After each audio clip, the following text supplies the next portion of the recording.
마태복음 5장 43절부터 48절까지 말씀입니다. 우리 90페이지에 나와 있는 이웃을 사랑하라. 마태복음 5장 43절부터 48절까지의 말씀을 한 목소리로 함께 묵하고 시작합니다. 또 내 이웃을 사랑하고 내 원수를 미워하라 하였다는 것을 너희가 들었어.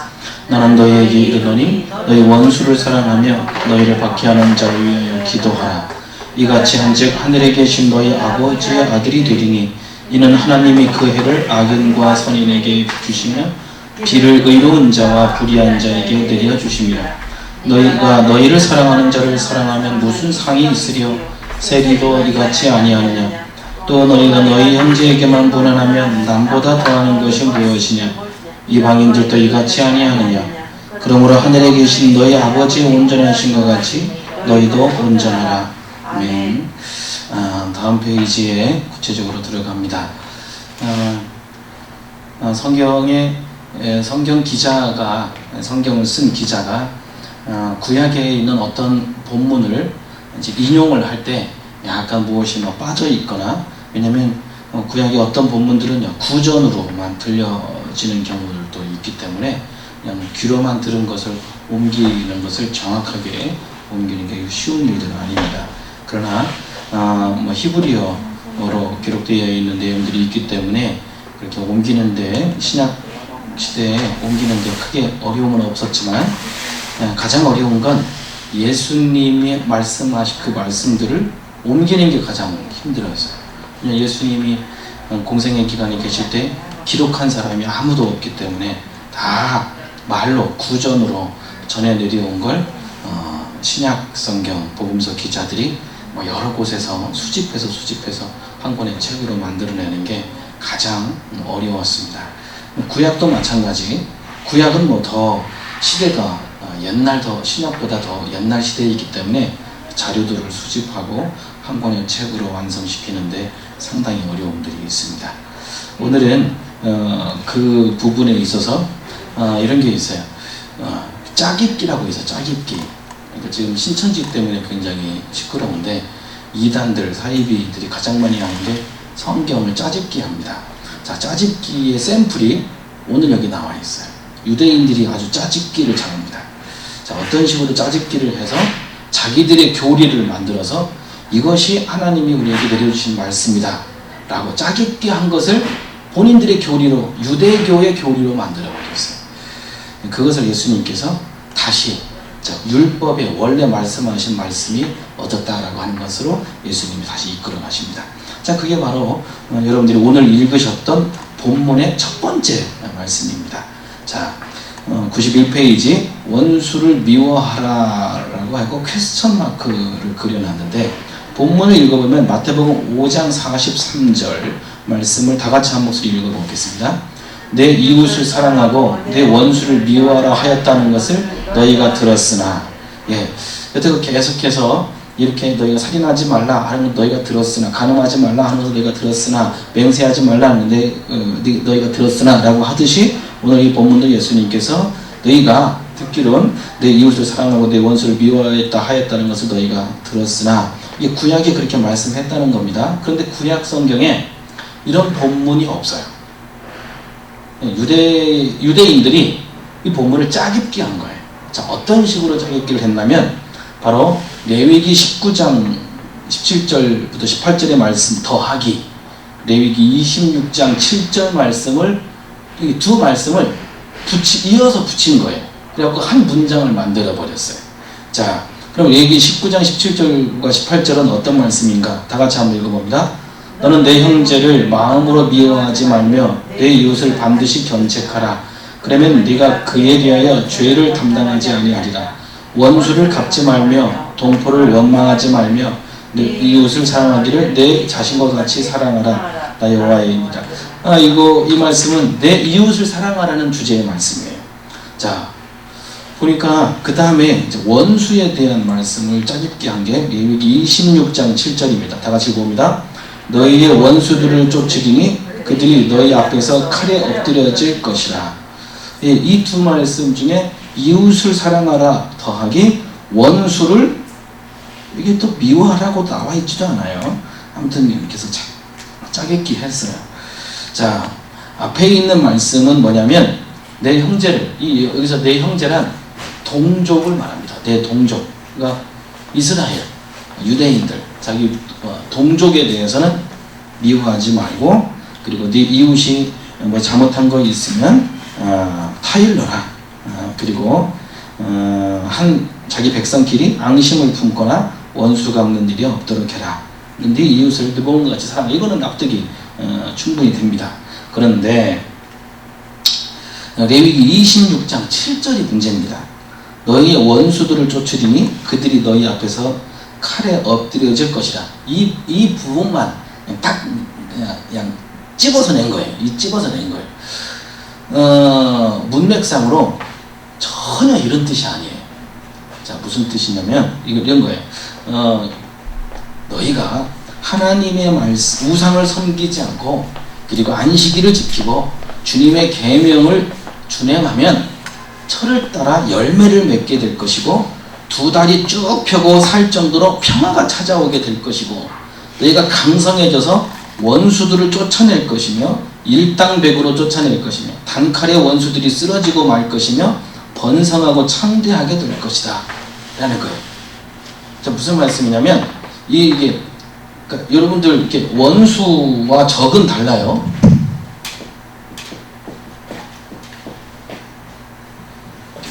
적은 지금 전쟁터에 나가서 싸워야 할 대상이 적입니다. 원수는 나의 아들을 죽였거나 부모님을 죽였거나 우리 동족들을 죽였거나 했을 때 갚아나가는 게 원수입니다. 지금 짜깁기, 유대인들이 짜깁기 한 것 중에 원수를 미워하라라고 정의 내린 그 구절도 사실은 이런 의미가 아니에요. 무슨 얘기냐면 너희가 우상을 안 섬기고 그냥 안식일을 잘 지키고 하나님의 계명을 지키면 하나님께서 너희에게 보상으로 철을 따라 열매를 맺으며 또 두 다리 쭉 펴고 평안하게 살게 해줄 것이며, 너희가 또 나라가 아주 강해질 거다. 그래서 너희가 원수를 쫓아낼 것이고 일당백으로 너희가 싸워서 이기게 될 것이다. 하나님께서 율법을 잘 지키는 너희에게 이런 보상을 주겠다는 거예요. 원수, 여기서 적이죠. 적군이죠. 적들을 쫓아낼 것이다. 그러니까 이 말씀은 원수를 미워하라 라고 말씀하신 게 아니고, 하나님 말씀 잘 계명을 잘 지키면 이러한 축복을 너에게 줄 것이다 라는 뜻인데, 바로 이 마지막에 이것만 딸랑 끄집어내서 두 말씀을 합쳐서 유대인들은 이스라엘 사람들한테 가르치는 거예요. 이걸 짜집기 한 겁니다. 제가 신천지를 크게 미워하거나 그런 건 아닌데, 왜 한국교회 교인들이 신천지로만 이렇게 쭉 많이 갈까? 장로교인들도 왜 신천지를 빠져들어갈까? 그랬더니 우리 장로교인들, 죄송합니다. 제가 장로교인이라고 해서 죄송합니다. 다른 교단도 많은데 우리도 성경을 짜깁기 하는 경우들이 너무 많아서 그것과 별반 다름이 없다 싶은데, 신천지는 그거에 대해서 아주 철저하고 체계적으로 그것을 정리해 나가니까 교회에서 풀어주지 못하는 짜깁기의 답을 신천지가 또 짜깁기의 답을 또 정의해 나가 해줍니다. 체계적으로. 그러니까 기존 교회보다 더 체계적인 짜집기의 왕국이라고 볼 수 있습니다. 신천지도 다 짜집기예요. 근데 한국 교회도 굉장한 짜집기를 한국 교회가 많이 했죠. 그것은 나중에 제가 설명을 드리도록 하겠습니다. 자, 그러나 이거에 대해서 예수님은 이제 원수까지도 사랑해야 된다라고 하는데, 자, 먼저 사도행전 신약성경의 어떤 선교지향적인 교회들은 사도행전 1장 8절을 다 아시죠. 오직 성령이 너희에게 임하시면 너희가 권능을 받고 예루살렘과 온 유대와 사마리아와 땅끝까지 이르러 내 증인이 되리라. 그래서 이제 여러분들 이제 예수 믿는 우리 크리스찬들이 어디로 나아간다고요? 처음에는 예루살렘, 예루살렘. 그 다음에 두 번째 단계가 뭐라고요? 온 유대. 그 다음에 세 번째 단계가 사마리아. 그 다음에 마지막에 땅끝. 자, 예루살렘은 당연히 유대인들이 예배드리는 성전이 있는 곳이죠. 성지죠. 예루살렘은 그 다음에 유대, 자기네 나라죠. 자기네 나라. 자, 유대인들이 생각하는 이웃, 그러니까 사랑하고 구제하고 용서해야 할 대상은 여기까지.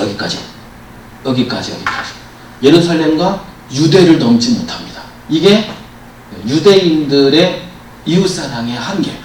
그 다음에 원수를 갚지 마라 라고 아까 얘기했던 그 원수를 갚지 말아야 할 대상의 한계가 어디에? 유대까지예요.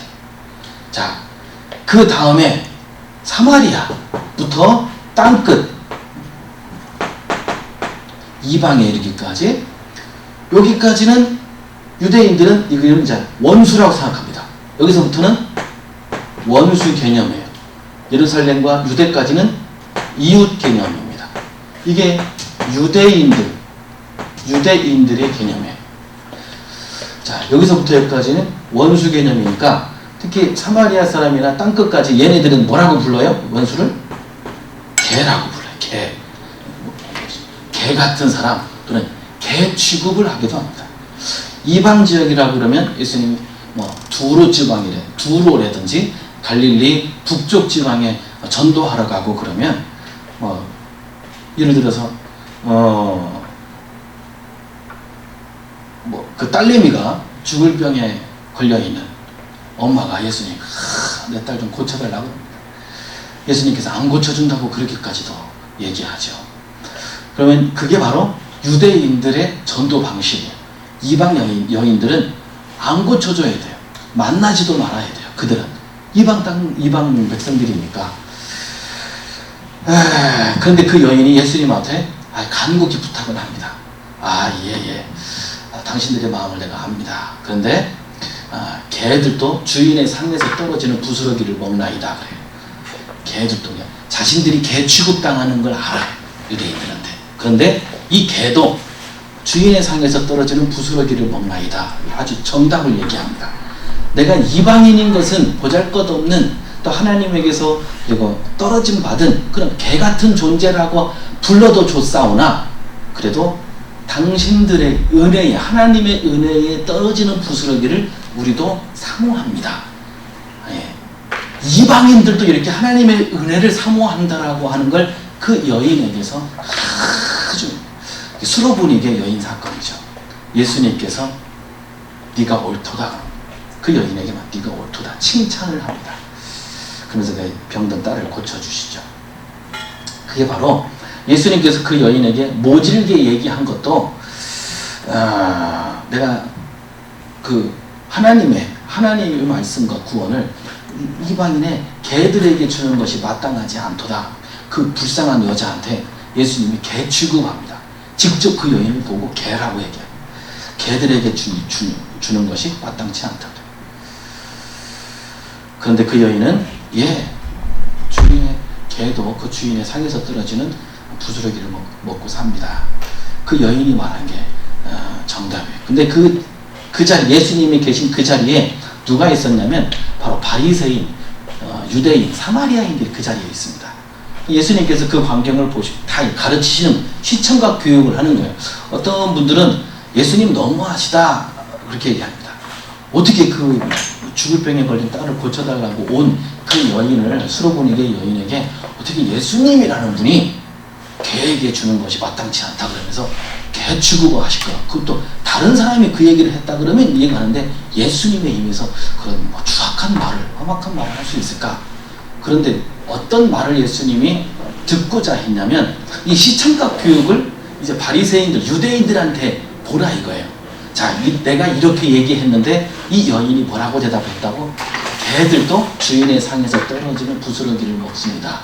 그러니까 개 같은 이방인 존재임에도 불구하고 하나님의 은혜를 이같이 사모하는 우리 같은 존재는 이렇습니다. 제발 우리를 불쌍히 여겨주십시오. 하나님은 자비로우십니다.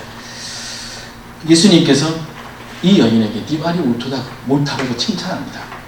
이 말씀 뭐냐면, 지금 여기서 이 여인과 내가 대화하는 거 너희들 다 보았지?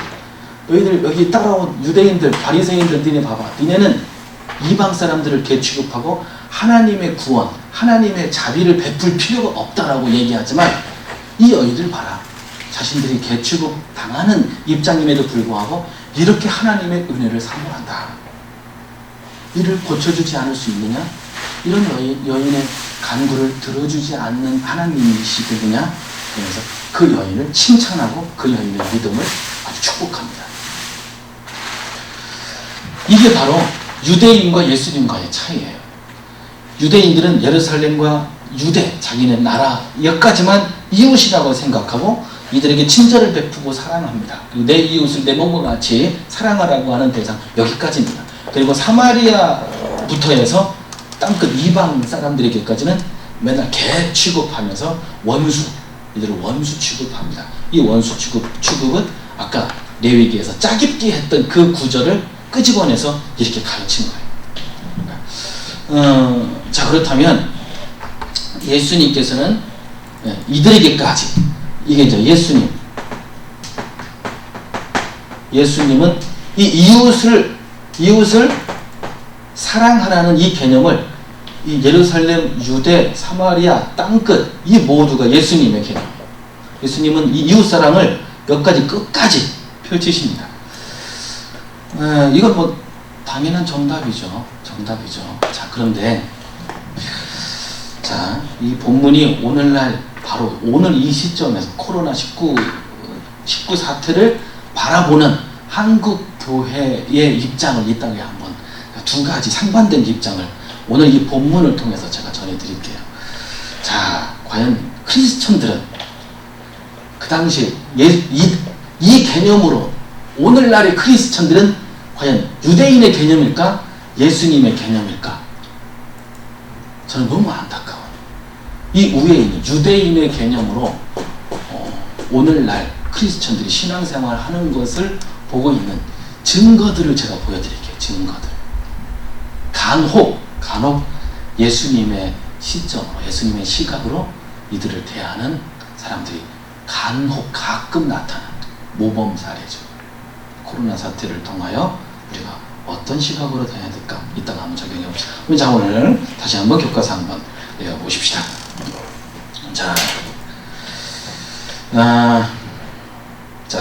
그러면 93페이지 읽어보면서 하겠습니다.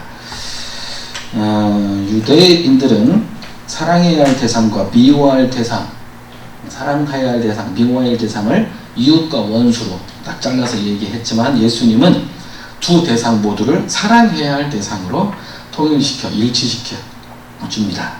유대인들이 사랑해야 할 대상은 동족 이웃으로 제한하고, 또 미워해야 할 대상을 원수로 분리시킨 반면에 예수님은 악인과 선인을 일치시켜 모두에게 햇빛을 비춰주고, 의로운 자, 불의한 자를 일치시켜 모두에게 비를 내려주고, 세리와 이방인들을 일치시켜 원수까지도 사랑해야 할 대상이라고 소개하고 있습니다. 이것은 뭐 너무나 당연한 말씀이니까 더 강조 안 해도 아실 거라고 생각합니다. 자, 그렇다면 구약 성경은 우리에게 뭐라고 얘기하는지 볼 때, 구약의 원수는 대적해야 할 대상이지 미워할 대상이 아니다. 이거 무슨 얘기냐면, 구약 성경에 나와 있는 원수는 싸울 적군이라는 거예요. 적군. 우리도 뭐 전쟁에 대적해야 할 적군이 있듯이, 우리 적군은 우리가 대적을 하지 미워한다고 얘기하지는 않습니다. 구약 성경도 마찬가지입니다. 신명기서 7장 1절에서 3절 볼 때에 2절 말씀을 제가 읽어드리면, 내 하나님 여호와께서 그들을 네게 넘겨 네게 치게 하시리니 그때 너는 그들을 진멸할 것이라. 그들과 어떤 언약도 하지 말 것이고 그들을 불쌍히 여기지도 말 것이며 또 그들과 혼인하지도 말지니 네 딸을 그들의 아들에게 주지 말 것이요 그들의 딸도 네 며느리로 삼지 할 것이라. 이제 이스라엘 백성들이 가나안 땅으로 들어가게 됐을 때 가나안 족속들하고 이같이 결혼도 하지 말고 그렇게 하지 말라고, 싸워야 할 적군에 대해선 대적하라고 성경에 말씀하고 있습니다. 참 오른쪽에 한번 보십시다. 이방인이라는 개념을 사전적으로 94페이지 정리해 보니까 이방인, 외국인, 외계인, 우리 영화에서 가끔 에일리언 그런 뜻입니다.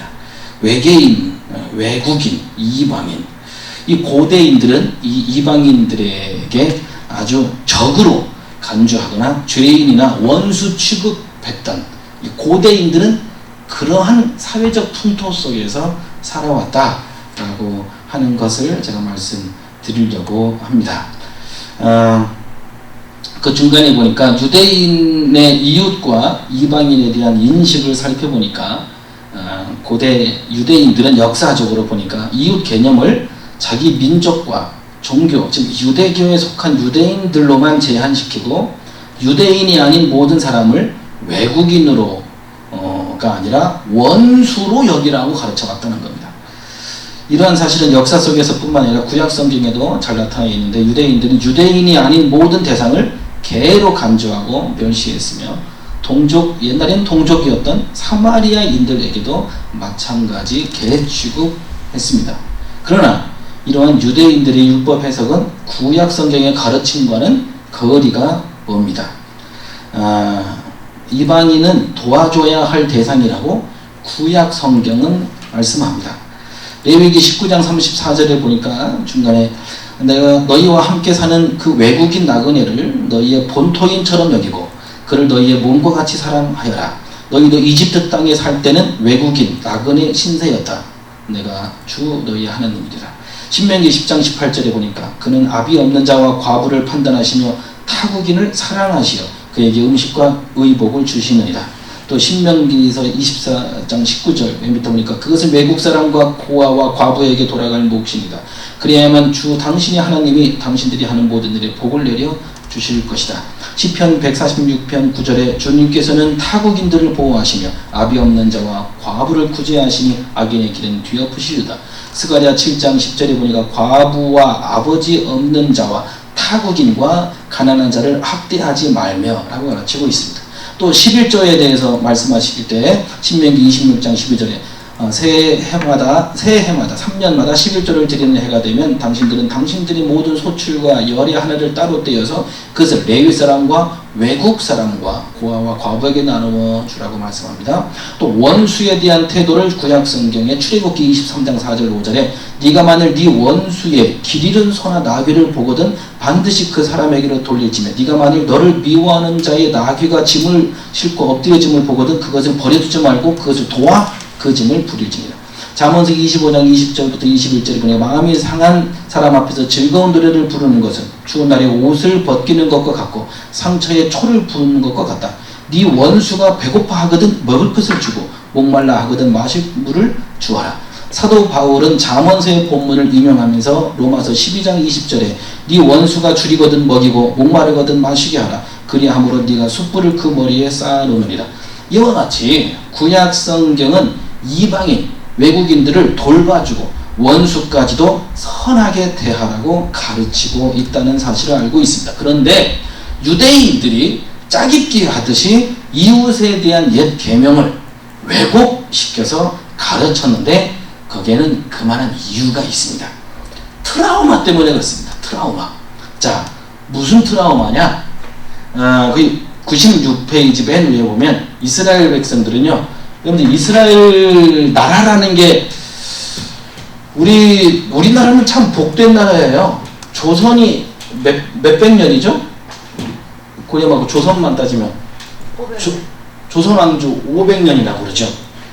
우리나라는 아주 대단한 나라입니다. 그런 부분에 있어서 이스라엘은 국가를 형성한 나라가 왕이 몇째 왕까지 국가가 있었을까요? 초대왕 사울, 그 다음에 다윗, 그 다음에 솔로몬도 반토막이에요. 예. 그 다음부터 북이스라엘, 그 다음에 남유다. 이 이게 끝이에요. 정말 통일 왕국은 이 세 왕밖에 없었어요. 그리고 이스라엘은 다윗이 세운 다윗의 시대의 왕국을 지금도 기다리고 있습니다.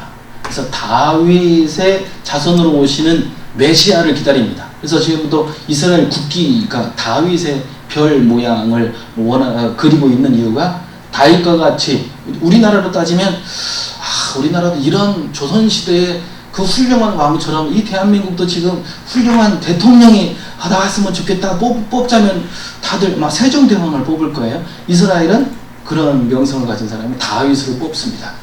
예, 솔로몬은 거시기 합니다.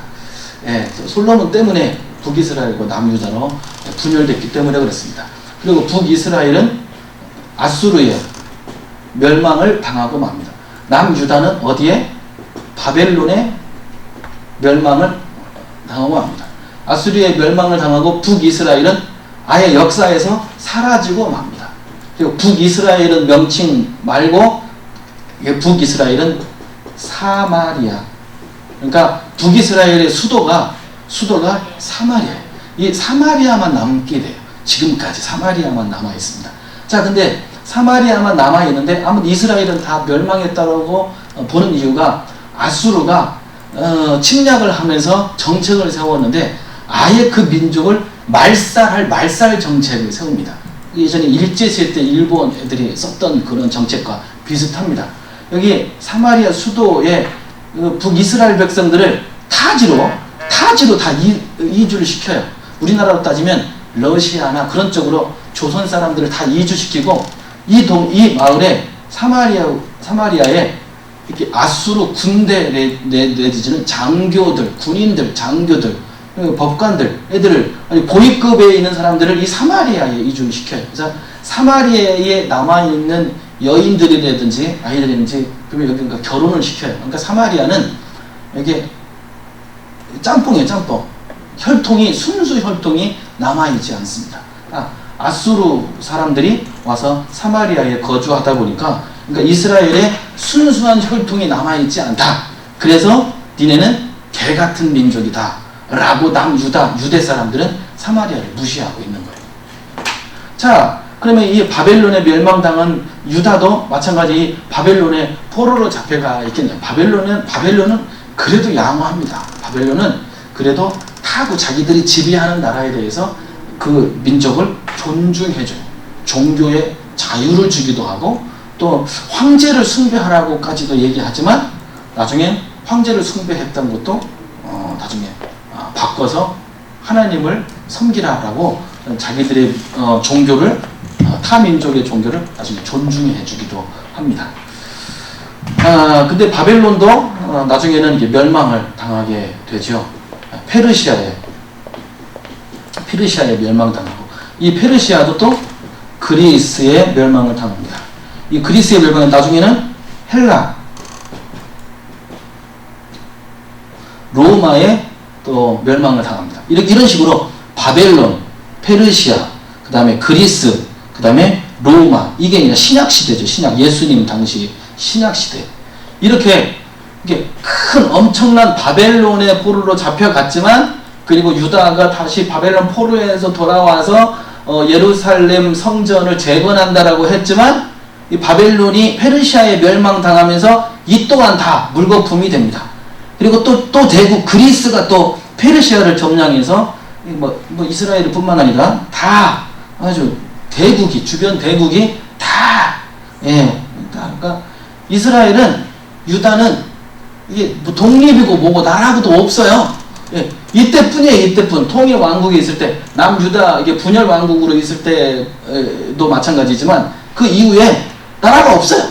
이스라엘은 그냥 나라를 누군가 세워주기를 바라면서 다윗 같은 왕이 오셔서 나라를 또 재건해 주기를 독립을 갈구하죠. 그때 예수님께서 어린 나귀 새끼를 타고 예루살렘의 성에 입성할 때 그렇게 호산나 외쳤던 호산나가 다윗의 자손으로 오시는 이여 하면서 다윗의 자손으로 오시는 이여 라고 외쳤던 호산나의 노래가 바로 그겁니다.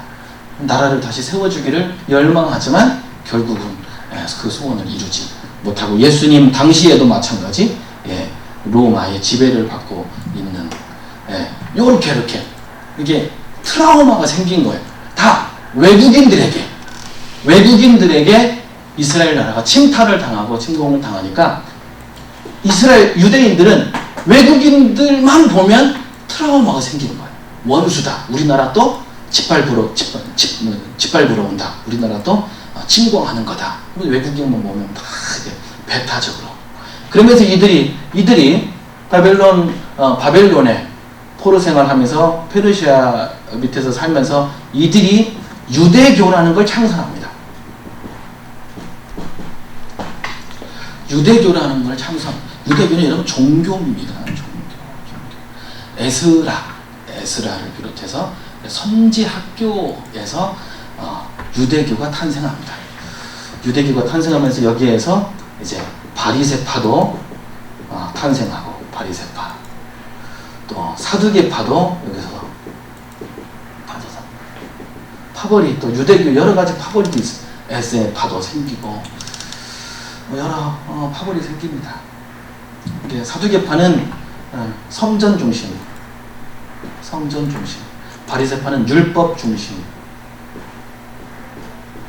성전 중심의 사두개파는 예루살렘 성전이 신약시대에 로마의 티투스 장군이 이끌고 온 로마 군에 의해서 예루살렘 성전이, 예수님이 돌아가시고 나서 몇십 년 후죠, 예루살렘 성전이 완전히 파괴됩니다. 그럴 때 성전 중심으로 유대교의 신앙을 유지해왔던 사두개파는 성전이 허물어지면서 역사에서 사라집니다. 사두개파. 그런데 율법 중심은 뭐냐면 성전에서 예배 안 드려도 이들은 시나고게라고 하는, 그러니까 회당, 헬라어로 시나고게라고 해요. 회당에서 율법을 읽고 외우고 가르치고, 그러니까 이건 지하교회도 괜찮아요.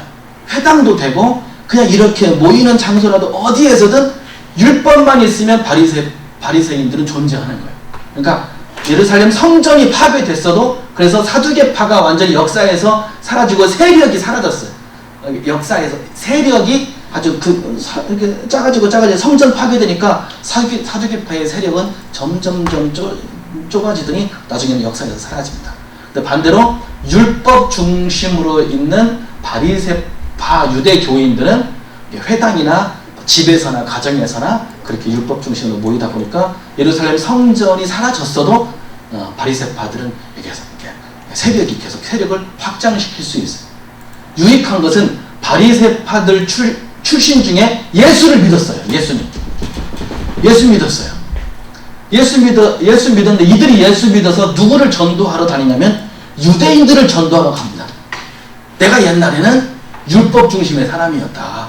율법이 제일인 줄 알았다. 근데 예수 믿고 나니까 그보다 율법보다 더 큰 이가 있더라. 그런데 율법보다 더 큰 이, 너희가 기다렸던 다윗의 자손으로 오시는 이를 우리가 율법을 통해서 배웠는데 사실은 그분이 오셨다. 다윗의 자손으로 오시는 메시아가 오셨는데 사실은 유대인 너희들이 죽였다. 십자가에 못 박아 죽였다.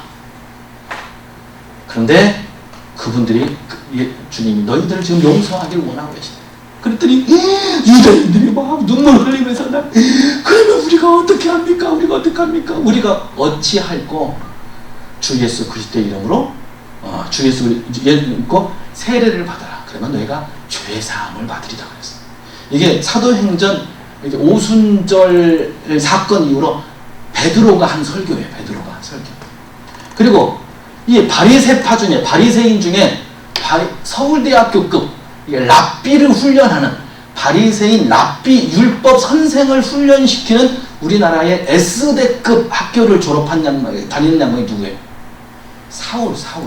사울이 이 바리새파 출신이에요. 율법에 능통한 사람.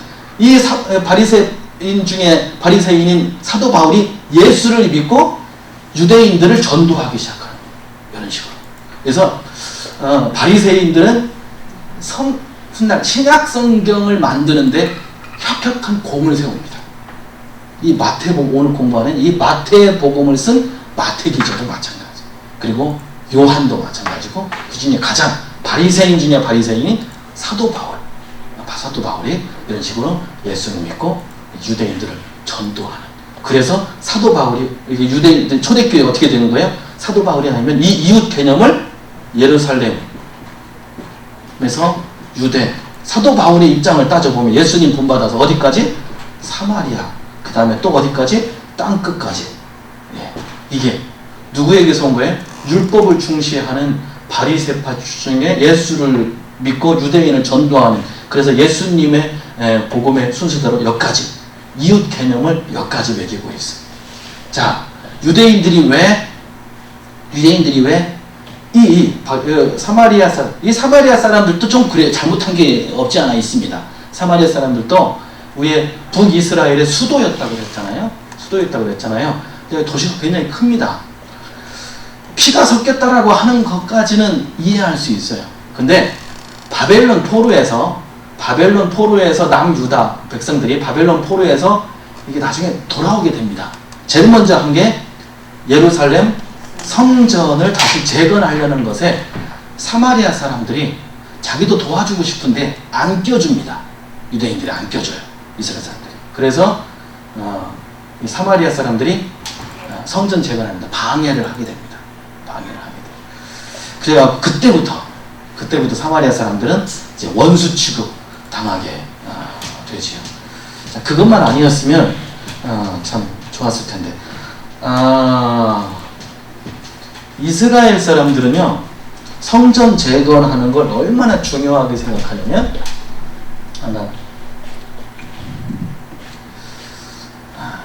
이스라엘의 왕의 역사를 쓴 구약 성경이 있어요. 열왕기, 상하. 그 다음에 또 왕들의 역사를 쓴 책 또 있죠. 역대기, 상하가 있어요. 둘 다 다윗 이야기고 사울 이야기고 또 이스라엘의 역대 왕들의 이야기들입니다. 둘 중에 하나만 쓰지 왜 두 권의 책을 썼을까? 열왕기 상하는 쓴 시기가 달라요.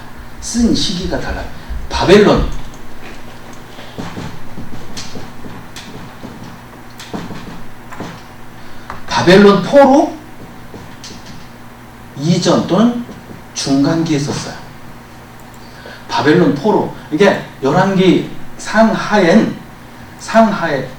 그 다음에 역대기는 바벨론 포로 이후에 썼어요. 자, 쓴 시기가 달라요. 자, 잘 들어보셔야 돼요. 열왕기 상하에는 있는데 열왕기 상하에는 없는 게 있어요. 뭐냐? 열왕기 상하에는 사울 왕이라든지 다윗 왕, 솔로몬 왕의 수치가 있어요.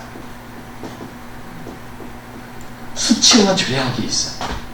다윗이 굉장히 부끄럽게 나옵니다. 열왕기 상하에. 근데 역대기에는 안 나와요.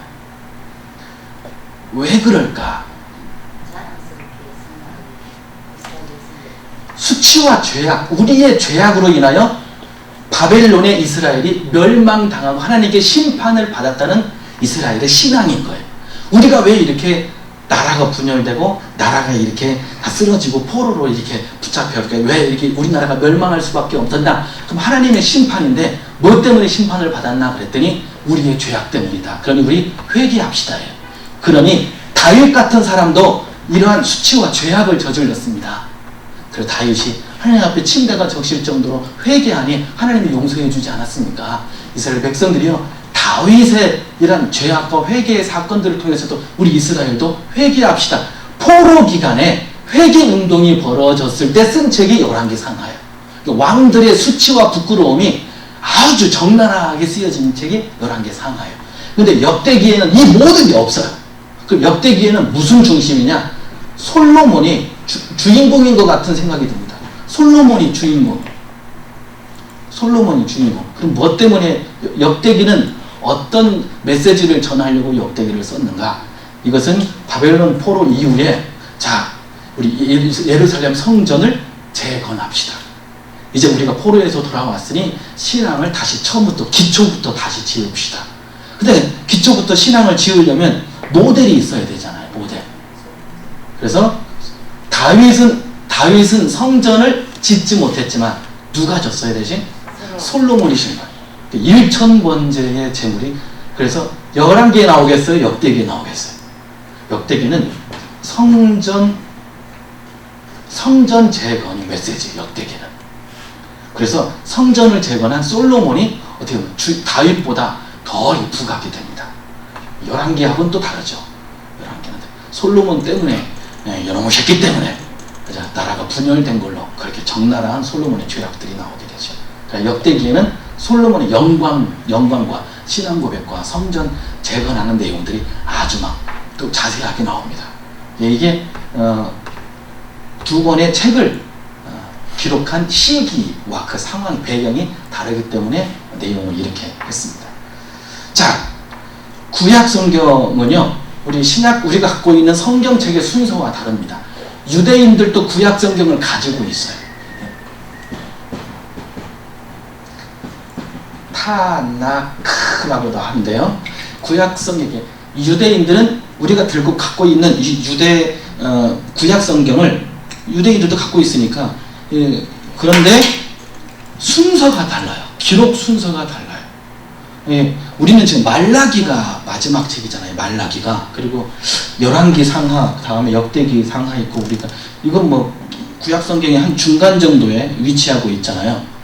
자, 지금도 유대인들은 구약 성경을 갖고 있지만 맨 앞에 책은 모세오경, 율법서가 가장 맨 앞에 순서가 있고, 자, 우리 기독교는, 우리 개신교는 마태, 신약 성경, 복음서죠.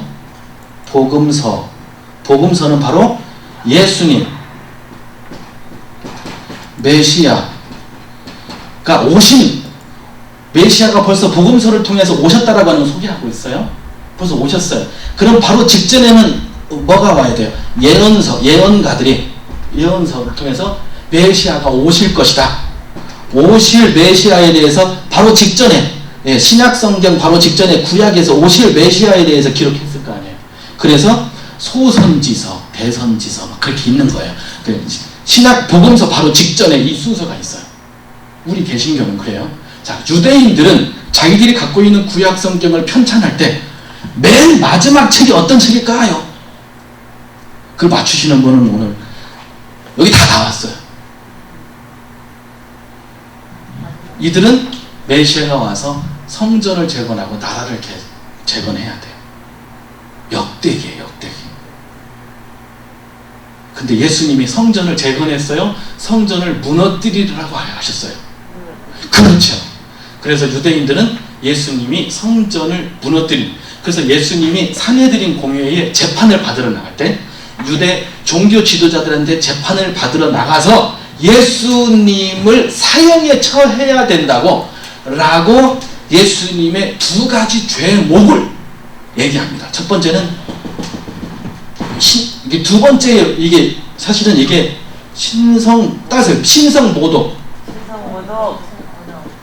신성모독죄. 이게요, 어떤 두 번째 죄목이에요. 첫 번째 죄목이 있어요. 그렇죠. 성전 모독죄. 저 글씨 되게 잘 쓰거든요. 근데 이렇습니다. 말하고 쓰는 거하고 속도를 맞추려다 보니까, 신성 모독죄가 예수님의 첫 번째 죄목이었어요. 성전을 무너뜨리더라. 계속 그런 얘기 하고 되겠냐 안 되겠냐 거예요. 그래서 성전 모독죄. 두 번째, 네가 그리스도냐, 하나님의 아들이냐, 그렇다. 또 신성 모독하는 거다 하면서 옷 찢고 막 그러고 나는 이건 사형에 해당하도다라고 결정진 게 두 번째 신성 모독죄였어요. 첫 번째는 성전을 모독했던 거에 대해서. 그래서 예수님은 성전을 지으러 오신 분이 아니고 예루살렘 성전을 무너뜨리러 오신 분이라고 하는 그것을 종교 지도자들한테 예수님이 사형 언도를 받은 두 가지의 죄목이에요. 그런데 이 죄목 가지고는 로마 법으로 사형을 시킬 수가 없어요. 로마 법으로. 이거는 유대 법인 거예요. 이 유대 법으로 인해서는 이것은 돌로 쳐 죽여도 돼요.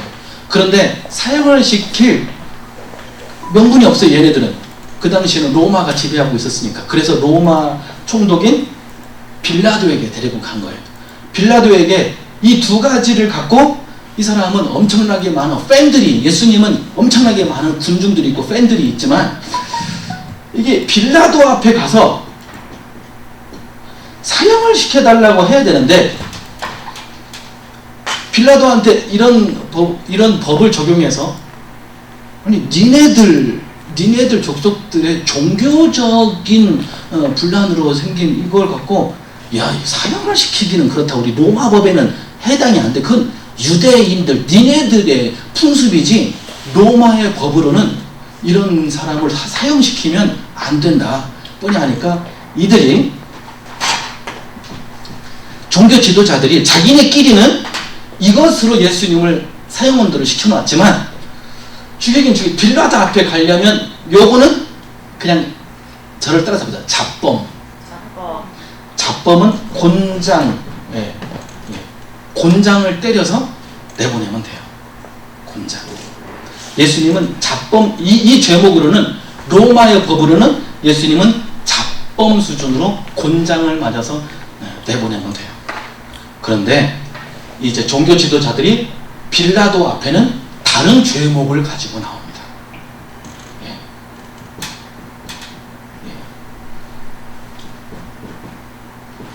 유대인의 왕.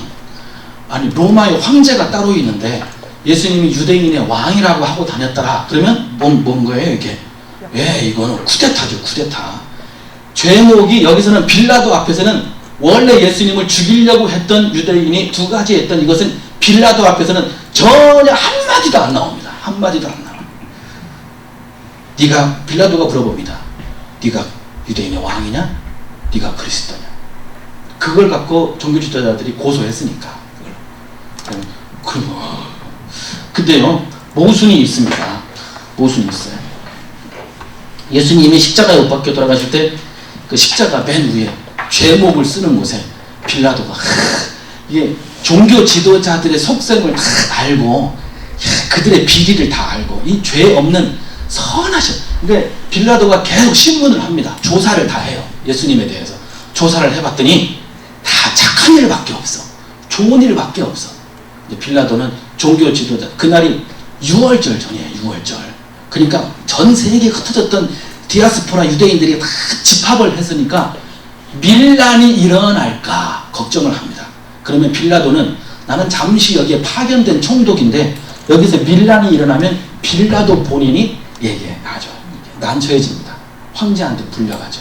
그래서 밀란이 올까 우려하여 자기는 손을 씻고 이것 너희들이 당하라. 그러면서 유대인이 자기는 손을 씻고 무책임하게 책임을 회피하지만, 빌라도는 그런 이유가 있었긴 했습니다.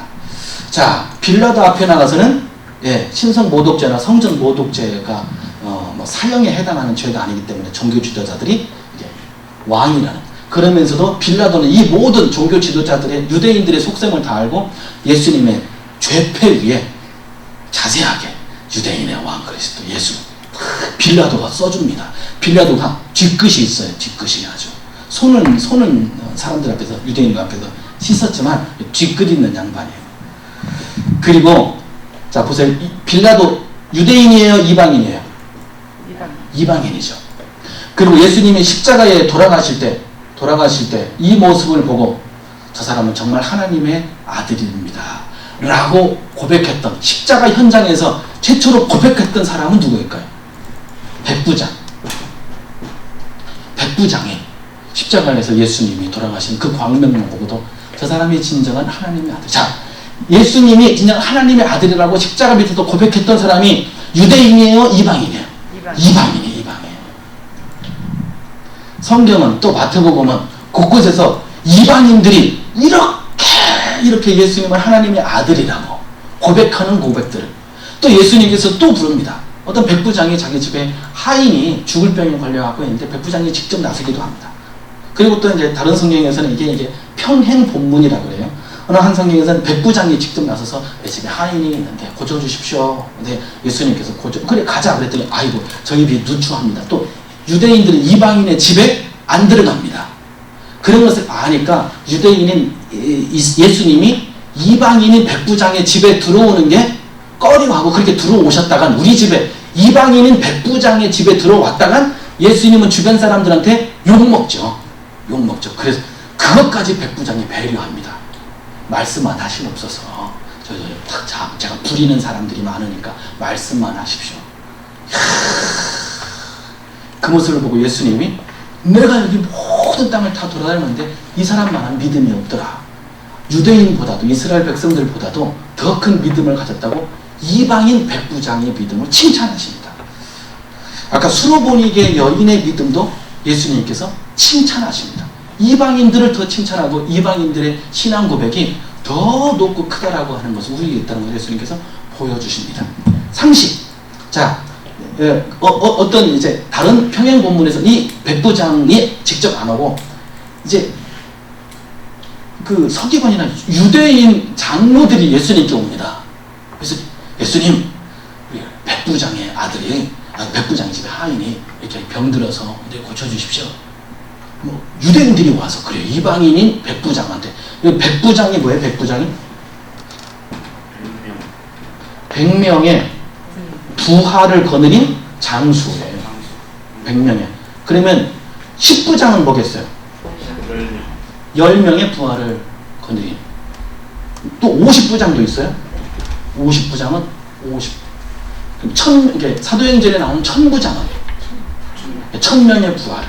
그러니까 직책이 꽤 높으신 양반이죠. 자, 백부장은 그래서 이게 중대장급이죠. 군대 다녀오셨으니까 중대장급이에요. 중대장급이면 이쪽 지역을 담당하는 거예요. 또 저쪽 지역은 저쪽 지역의 중대장, 김 중대장님이 저쪽 지역이야. 저쪽은 중대장님이 저쪽에 있고. 근데 예수님 성경에 보니까 가면 곳곳마다 백부장이 있네. 한 명의 백부장이에요? 여러 명의 백부장인 거예요. 여러 명. 아니 이 지역을 이탈할 수 없어요. 백부장은. 중대장님은 무슨 말씀인지 아시겠죠? 예수님의 십자가를 짊어지는데 그것까지 도와준 백부장은 그 임무만 맡은 중대장인 거예요. 저쪽에 저 밑에서 집에서 하인이 다 죽어 간다고 고침받았던 그 백부장이 십자가 짊어지는 그 일을 담당하려고 거기서 그만두고 여기로 오지 않는다고요. 그냥 여러분 헤롯이 한 명이에요, 두 명이에요? 우리 중국은 황제라고 부르죠. 이집트는 뭐라고 불러요? 파라오, 바로라고 불러요. 바로. 우리나라 조선시대 때는 우리나라 뭐라고 불렀어요? 왕.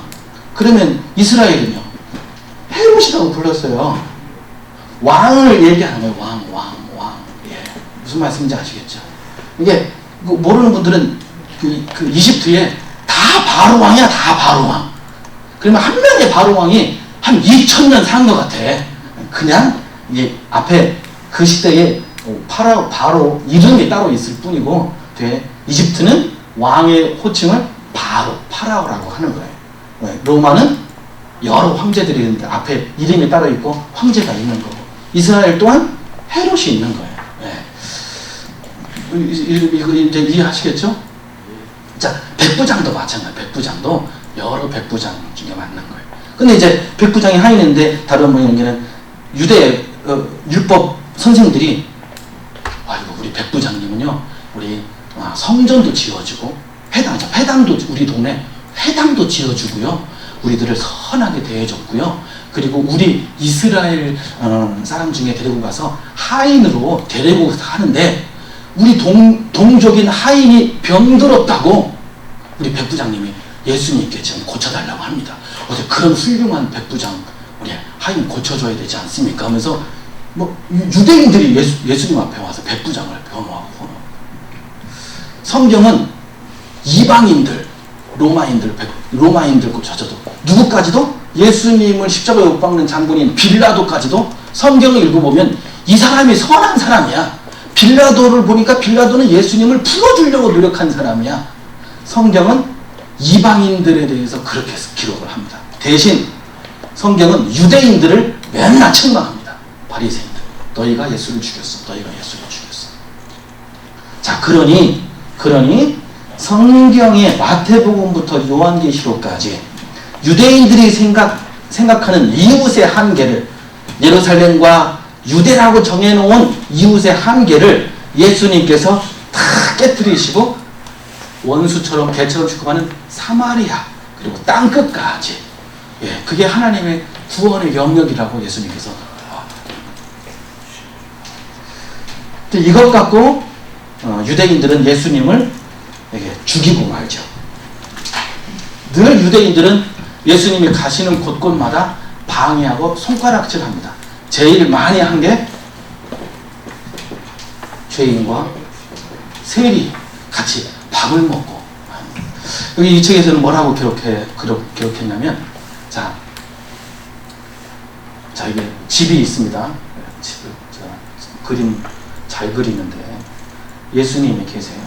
이게 세리하고 죄인들이, 자 이게 담이 있어. 문이라고 합시다. 죄인과 세리, 남들이 개 취급하고 죄인 취급하고 심판받고 지옥에 갈 백성이라고 취급하는 이들 안에 누가 계세요? 이들 안으로 예수님이 들어오셔서 이들의 입에 먹을 음식을 직접 넣어주시고 같이 이들의 고민을 들어주시면서 이들의 마음속으로 예수님이 직접 들어가 주시고 이들을 닫혔다고 생각했던 하늘문을 열어 천국 백성으로 만들어주시는 대신에 반대로 이 문 바깥에선 유대인들이, 아까 말했던 이웃이 아닌 이들을 원수 취급하고 있는 유대인들은 이들의 대문조차 들어오지 않습니다. 먹을 것 하나 던져주지도 않습니다. 이들의 마음을 풀어주고 녹여줄 생각하지 아니하고 이들을 원수 취급합니다.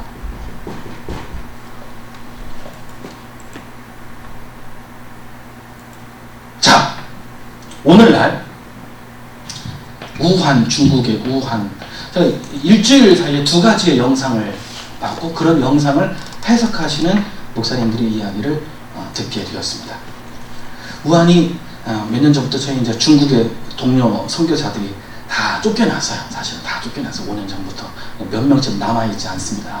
그래서 우한을 종교 시범 도시로 만들었대요. 중국에서.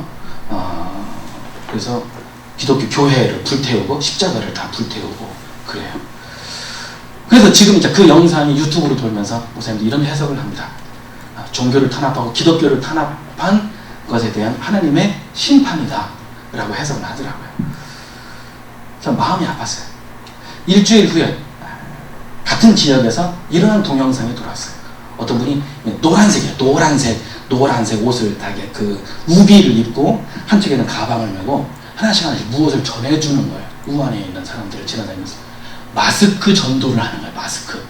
그러면서 이렇게 편말을 하나, 십자가를 그린 편말. 우리는 기독교인입니다 라고는 중국 기독교인들이 한 손에 편말을 이렇게 들고 그 다음에 가방에서 전도를 우리 전도하듯이 그래서 마스크 하나씩 주면서 하나님은 당신을 사랑합니다. 하나님은 당신을 사랑하십니다. 마스크 전도를 하는 영상을 또 보았습니다. 오늘 예수님께서 내 이웃을 사랑하라고 하는 메시지를 통해서 보면 아까 말씀드렸죠. 유대인들은 이들을 원수 취급하는, 대적하고, 그러나 예수님은 이들이 원수 취급하는 이 너머까지, 유대인들은 어디까지라고요? 예루살렘과 온 유대와 여기까지가 자기 이웃이야. 여기까지가. 그 다음에 이것을 넘어서 그 다음에 뭐예요? 사도행전 1장 8절에 의하면 예루살렘과 유대와 사마리아. 유대인들은 이들이 사마리아부터 원수예요. 그죠? 그 다음에 또 땅끝. 여기까지는 왜 원수 취급하는 거예요? 여기까지만 지내도 이웃이야. 근데 예수님은 이 전체 다 이웃이야. 오늘날 이 2가지 우한 사태를 보고 한국교회에서 해석하는 것을 보면 우한이 기독교를, 교회를 핍박하고 탄압하니까 하나님이 내려준 심판이다 라고 생각하는 건 여기까지 생각하는 거예요. 유대인의 방식대로. 그들은 원수라고 생각하여 하나님의 심판을 받아 마땅하다. 저는 어저께 기분 나빴어요. 왜? 이만희 저희가 신천지 이만희가 이것은 우리가 이렇게 성장하고 발전하니까 사탄이 마귀가 준 심판이라고. 똑같은 거예요. 그 사람은 이만희만 그렇게 얘기한 게 아니에요. 우리도 그렇게 한국교회에서 이렇게 똑같이 설교하고 있더라고. 이 영상을 교회에서 보여주면서. 무슨 말씀인지 아시겠죠? 여러분 이만희 얘기 들으니까 기분 좋아요? 기분 나빠요? 왜? 우리 동네 사람들 이것 때문에 다 불안하고 한데 저놈의 새끼는 질이 마귀가 심판한 거라고 얘기하면 그럼 우리 동네 우리 병들어 죽어가는 사람들 뭐냐 이거예요. 또 중국도 마찬가지. 중국에서 이런 부정적인 중국을 이렇게 얘기하면 지금 중국은 우리 대통령한테 고맙다고 형제처럼 대해줘서 고맙다고 하는 판인데 이런 동영상이 중국에 계속 뿌려지고 이렇게 우리는 기독교를 탄압했기 때문에 심판받는 거 다 계속 중국으로 뿌려보세요. 나중에 이 코로나 다 끝나고 나면 한국하고 좋은 관계를 맺을 수 있겠어요? 우리한테 고맙다고 하겠냐고요. 야, 우리가 그때 그래 그 사람들이 그걸 회개하겠냐고요. 차라리 이렇게 예수님처럼 그들에게조차 마스크, 우리도 쓸 게 부족하지만 마스크를 갖다 주면서 하나님은 당신을 사랑합니다. 그 얘기를 똑같이 전도를 하더라고요. 중국 사람들이. 나중에 이 사태가 끝나면 야, 기독교인들 참 고맙더라 라고 나오지 않겠느냐고요. 제가 이 말씀 드리고 싶은 거예요. 자, 그렇다면 왜 유대인들이 이렇게 나왔느냐? 바로 자기네 나라가 아수르에 멸망당하고 바벨론에 멸망당하고 페르시아에 멸망당하고 그리스에 그리고 로마에 멸망당하고 그러니까 외국인들에 대하여 배타성이 생기게 된 거예요. 그래서 외국인들을 원수 취급하게 되는 사회적인 풍토가 생겨나게 된 거지만 역사적으로 보면 구약 성경의 율법에 외국인들, 이방인들을 원수 취급해라 한 구절은 하나도 없다. 다만 유대인들이 이러한 시대적인 상황 때문에 이방인들을 원수 취급했던 트라우마 때문에 형성된 건데 그 트라우마를 교리적으로 세운 게 보다 유대교회. 그래서 예수님을 죽인 종교가 놀리지 마세요. 유대교가 예수님을 죽인 종교예요. 유대인들이. 그래서 그들은 그래서 그 속에서 그 포로 생활하면서 생긴 사상이 선민 사상입니다. 하나님께 선택받은 백성이다. 선택받은 백성이다. 그래서 그럼 이 선택받은 백성이라고 하는 것은 첫 번째, 따라서 보세요. 우월감. 우리가 세상에서 가장 우월한 민족이다 라고 하는 거, 의식이에요. 그 다음에